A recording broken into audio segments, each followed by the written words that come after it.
안녕하십니까? 대한민국 온 가족의 새로운 미래를 제시하는 이민가의 이민사입니다.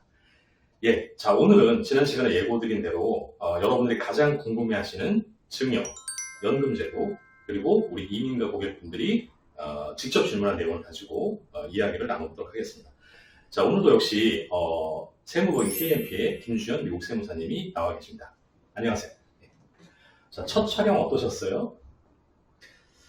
너무 떨리고 제가 이렇게 카메라 물렁증이 좀 있어서 네. 걱정을 많이 했는데 네. 이사님 그리고 우리 직원분들이 너무 잘 케어를 해주셔서 네. 아주 재밌게 하고 있습니다. 아유, 제가 봤을 때는 그 방송 체질이신 것 같은데 너무 잘하셨어요. 네. 자, 그럼 본격적으로 이야기를 나눠보도록 하겠습니다. 세무사님, 아무래도 미국 영주권자분들은 이렇게 한국하고 미국 양쪽에 관련성을 갖고 계시다 보니까 이 세금 부분에 대해서 굉장히 많이 부담을 느끼고 계실 것 같아요. 이분들이 알아두면 좋은 어떤 유용한 것이 있을까요?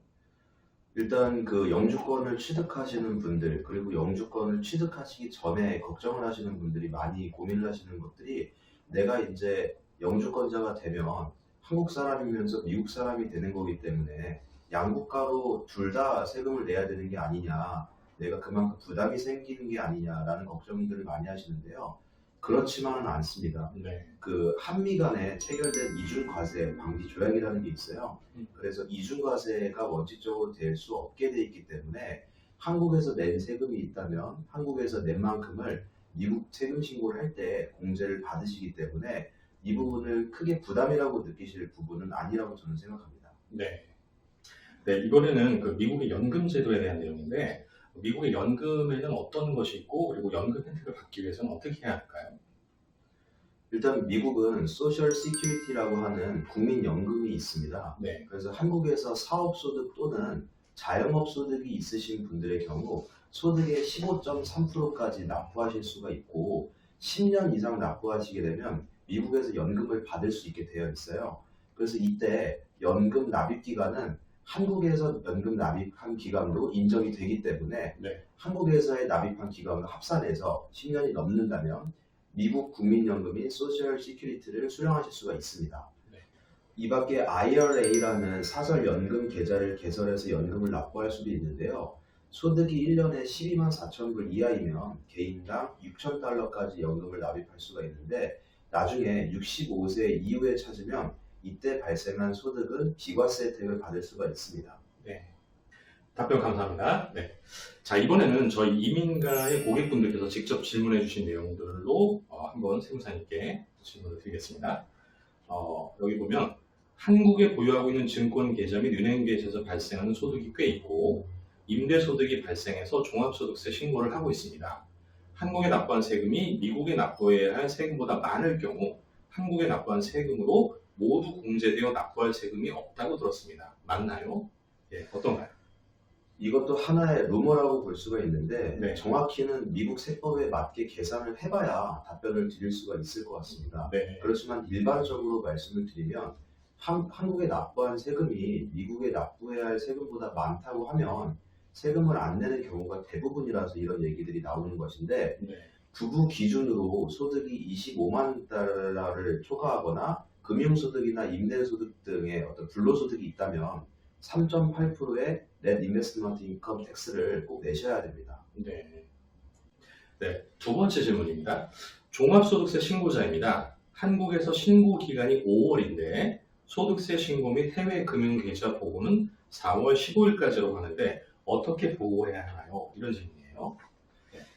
한국에 계시면 자동으로 2개월 연장이 돼서 4월 15일까지가 아니라 6월 15일까지 그 데드라인이 보고가 연장이 되거든요. 네. 이 기간도 만약에 부족하다는 판단이 되시면 그 전문가하고 상의를 하셔서 연장 신청을 미리 해두시고 네. 그렇게 된 경우에는 보고 기한이 10월 15일까지도 연장이 될 수 있습니다. 네. 네. 다음 질문입니다. 미국 투자이민을 신청하면서 자녀도 함께 영주권을 받았습니다. 임대소득 및 금융기관에서 이자 및 배당소득이 발생하는데 18세 미만의 어린 자녀인데 보고를 해야 하나요? 이런 질문이에요. 이 부분도 많이들 조금 헷갈려 하시는 부분인 것 같은데 네. 18세 미만의 자녀들도 보고를 해야 되는 경우들이 있어요. 네. 금융소득이 11,000달러를 초과하거나 그렇게 됐을 땐 세금 보고를 하셔야 되고 세금 신고를 하셔야 되고 네. 소득 보고 지금 말씀드린 세금 신고와는 별개로 아까 말씀드린 금융계좌 보고라는 게 있죠. 그렇죠. 금융계좌의 잔액이 10,000달러 이상이면 역시 해외 금융계좌 보고를 하셔야 되는 의무자가 되시는 겁니다. 네. 다음 질문입니다. 작년에 모르고 소득공제나 텍스 크레딧을 적용하지 않아서 돌려받지 못한 금액이 있는데 올해 세금 보고 때 함께 받을 수 있나요? 네. 이 부분은 어떤가요? 뭐 아쉬운 경우가 될 수도 있으실 것 같은데 네. 세금 보고 기한으로부터 3년까지는 돌려받으실 수 있으니 너무 걱정하지 않으셔도 될 것 같습니다. 예. 사무장님, 마지막으로 이 질문 하나 드리고 싶어요. 증여 부분인데, 아마 자산가분들에게는 가장 좀 관심을 두고 계신 사항일 것 같습니다. 미국의 증여 신고는 한국하고는 어떻게 다를까요? 일단 일반적으로 미국은 가장 큰 차이가 한국과는 달리 증여를 주는 사람, 증여자가 증여세 보고를 하셔야 되는데요. 그렇지만 외국인으로부터 10만 달러 이상의 증여를 받았을 경우에는 폼 3520이라는 양식에 의거해서 작성을 하고 보고를 꼭 하셔야 됩니다.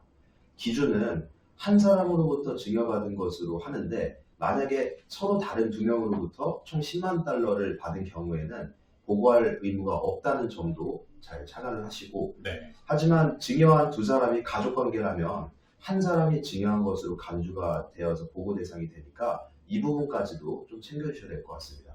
마찬가지로 폼 3520이라는 증여보고 신고서는 개인소득 세금 보고와는 별도로 제출을 해야 되는 류입니다. 네. 보고를 하지 않거나 잘못된 보고를 할 경우에는 증여액의 25%까지도 벌금이 부과될 수 있으니까 꼭 시간 내에 보고를 해주셔야 되고 또 많이들 궁금해하시는 거이겠지만 참고로 말씀을 드리면 만일 증여하는 사람과 증여받는 사람 모두가 미국의 영주권자로 거주를 하고 계시고 자산 자체도 미국에 소지한 상태라면 부모 한 분당 1,140만 달러, 그러니까 하나로 한 136억 정도 될 거예요. 네. 그 정도까지는 면세 혜택이 있고 그렇기 때문에 결론적으로는 부부 합산의 경우에는 최대 2,280만 달러, 그러니까 한국 돈으로 한 273억까지는 세금이 없다고 보실 수 있을 것 같습니다. 그렇지만 조건들이 까다로우니 꼭 전문가와 상의를 하셔서 내가 해당이 되는지는 검토를 하셔야 될 것 같습니다. 네. 그러니까 세무사님 말씀을 정리하자면 부모님이 영주권자고 자녀도 영주권자고 둘 다 이제 미국에 살고 있고 자산이 한 200억 있는데 이 자산도 미국에 지금 현재 존재한다면 결과적으로 세금이 낼 게 없다는 그런 얘기가 될 수 있겠네요. 네. 좋은 정보입니다. 네. 이민가 애청자분들 꼭 참고해 주시기 바라겠습니다. 자, 세무사님 오늘 답변 감사합니다. 예. 자, 이렇게 해서 저희 이민가와 독점으로 제휴를 하고 있는 세무법인 KMP의 김주현 미국 세무사님을 모시고 우리가 2회에 걸쳐서 미국 영주권자에게 해당되는 여러 가지 세무 관련 이슈를 다뤄봤습니다. 네, 기타 세무 관련해서 더 궁금하신 부분이 있다면 이 아래 세무법인 KMP에 문의해 주시기 바라겠습니다. 네, 세무사님 바쁜 시간 가운데 긴 시간 촬영에 협조해 주셔서 감사드리고요. 다음에도 혹시 기회가 있으면 또 출연해 주실 거죠? 그렇게 하겠습니다. 네, 감사합니다. 자, 오늘도 저희 방송이 유익하고 좋았다면 구독과 좋아요 꾹꾹 눌러주시고 알람 설정도 잊지 말아주십시오. 감사합니다.